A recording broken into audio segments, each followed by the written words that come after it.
बहुत समय पहले की बात है। द्वारका के राजा भगवान श्री कृष्ण और उनके बचपन के मित्र सुदामा की मित्रता का उदाहरण आज भी सच्चे प्रेम और निस्वार्थ दोस्ती का प्रतीक माना जाता है।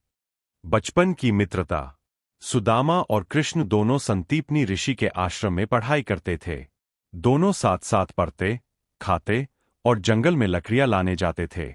सुदामा गरीब ब्राह्मण के पुत्र थे, लेकिन मन से बहुत धार्मिक और सच्चे थे। श्री कृष्ण ने कभी उनके साथ भेदभाव नहीं किया। सुदामा की गरीबी। समय बीतता गया, कृष्ण द्वारका के राजा बन गए। वहीं सुदामा का विवाह हुआ, पर उनकी गरीबी इतनी बढ़ गई कि घर में खाने तक का अभाव था।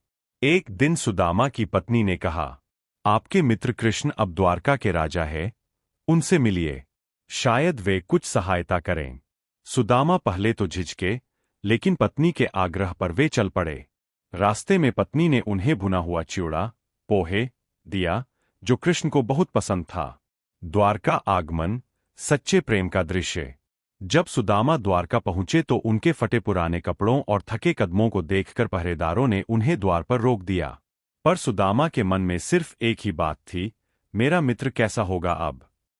उसी समय महल के भीतर बैठे श्री कृष्ण को एहसास हुआ कि उनका प्रिय सखा द्वार पर खड़ा है। वे सिंहासन से तुरंत उठे, अपने शाही वस्त्रों को संभाले बिना नंगे पांव दौड़ पड़े। रानियां, मंत्री, सैनिक सब आश्चर्य से देखते रह गए कि स्वयं द्वारका के भगवान एक साधारण ब्राह्मण के लिए दौड़ रहे हैं। कृष्ण ने दरवाजे पर पहुंचकर सुदामा को गले लगाया, उनके फटे कपड़ों को सीने से लगाया, आंसू छलक पड़े।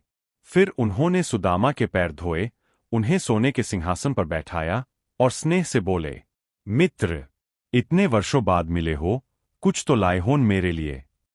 सुदामा ने शर्म से अपना छोटा सा झोला छिपा लिया, जिसमें थोड़े से चिवड़े थे।